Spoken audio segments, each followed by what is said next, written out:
sudah meluangkan waktu untuk menonton video ini sampai bagian awal. Semoga kalian semua dalam keadaan sehat, bahagia, dan penuh semangat. Di kesempatan kali ini, saya akan mengajak kalian semua membahas hal yang sangat menarik, yaitu mazhab-mazhab pemikiran dalam sosiologi hukum. Saya sudah siapkan semua hal penting dan bermanfaat yang ingin saya bagikan di sini. Jadi pastikan kalian menonton sampai habis supaya tidak ada informasi penting yang terlewatkan. Kalau nanti ada kritik dan saran, silahkan tulis saja di kolom komentar di bawah. Baiklah, tanpa berlama-lama lagi, mari kita langsung masuk ke pembahasannya, yaitu sosiologi hukum bukan sekadar membaca pasal demi pasal undang-undang, melainkan memahami hukum sebagai bagian nyata dari kehidupan masyarakat.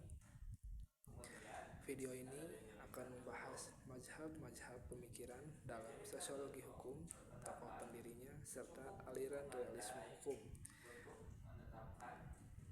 Mungkin saya akan menjawab 3 pertanyaan utama, yaitu apa saja aliran pemikirannya, siapa saja tokoh pendirinya, dan apa makna realisme hukum dan mazhab hukum. Mari kita mulai dari bagian pertama, yaitu aliran pemikiran utama. Ada 2 aliran dasar utama dalam pandangan sosiologi hukum. Pertama, yaitu aliran positivisme, dipelopori Donald Black.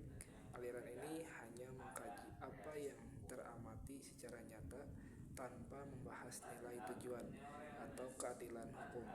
Hukum dilihat sebagai fakta sosial yang terukur, apa yang benar-benar terjadi dan diterapkan, bukan apa seharusnya terjadi.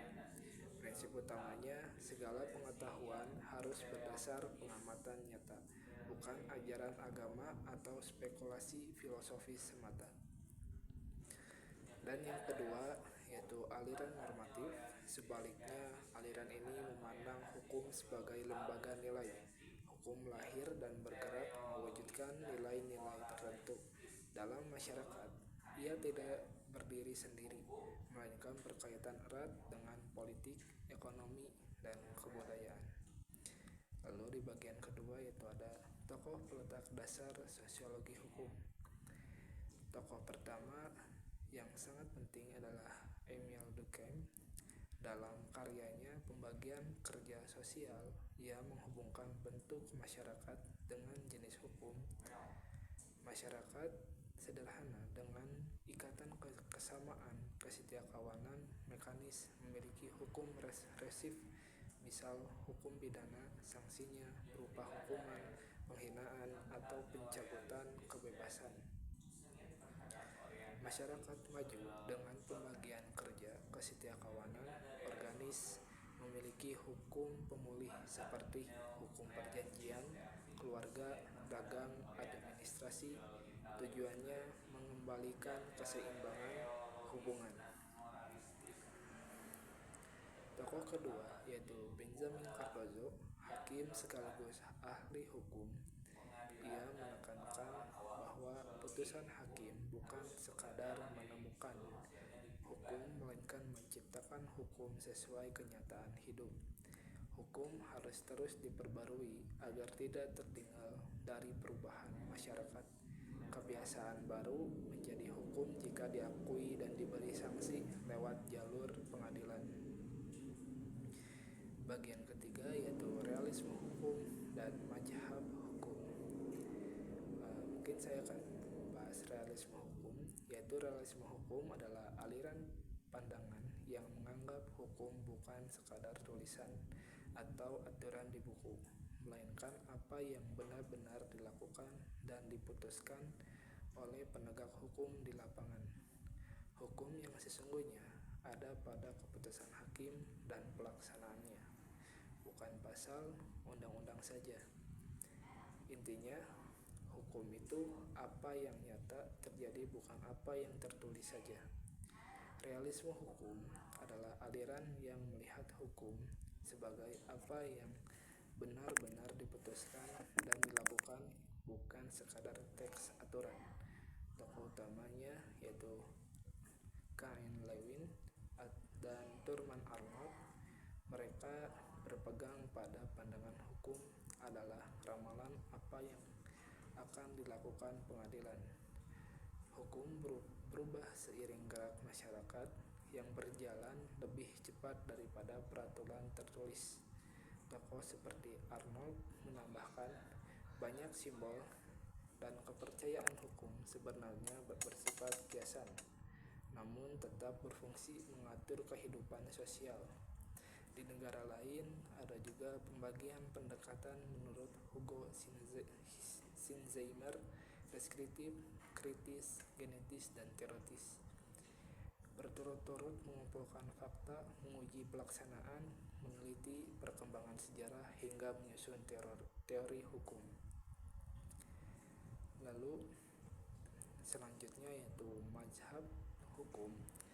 Jadi dalam sosiologi hukum, mazhab hukum bukan sekedar aliran pemikiran hukum agama, melainkan kelompok atau aliran pemikiran yang memiliki pandangan, cara pandang, dan teori khas tentang apa itu hukum, asal-usulnya, fungsinya, serta bagaimana hukum berhubungan dengan masyarakat.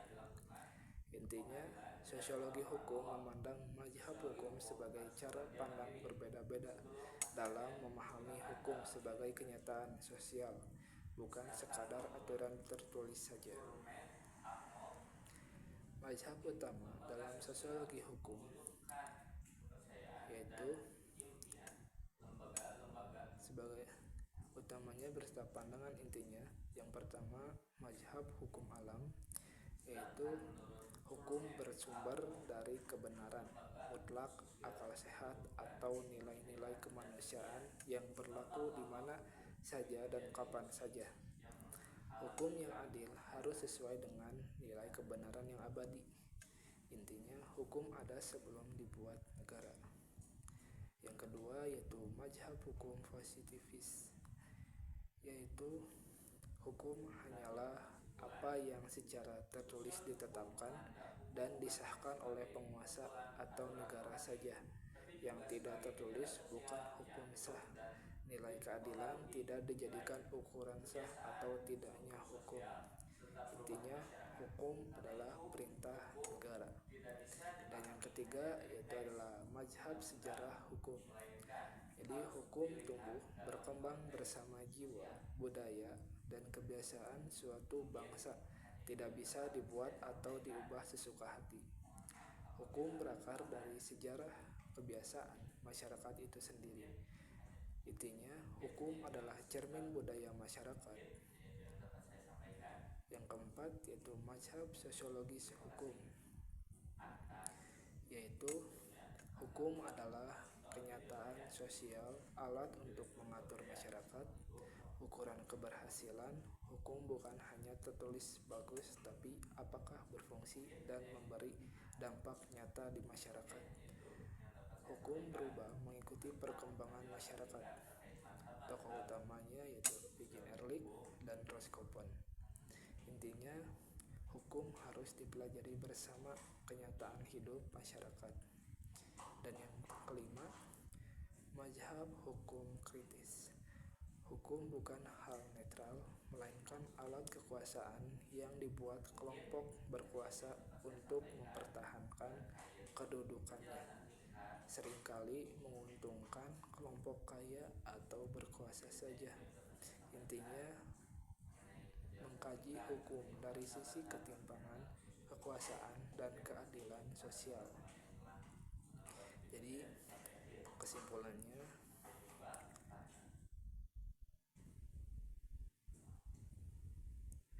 sebagai penutup, sosiologi hukum mengajarkan kita melihat hukum tidak hanya sebagai aturan tertulis, melainkan gejala sosial yang hidup dan dipengaruhi nilai, kebiasaan, struktur masyarakat. Berbagai pandangan, positif, normatif, realisme, saling melengkapi. Di Indonesia yang beragam dan terus berkembang, pemahaman ini sangat berguna agar hukum dapat berfungsi menjaga ketertiban sekaligus mewujudkan keadilan dan perubahan sosial yang dibutuhkan masyarakat. Mungkin sekian dari pembahasan saya.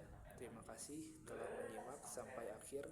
Semoga materi ini bermanfaat. Assalamualaikum warahmatullahi wabarakatuh.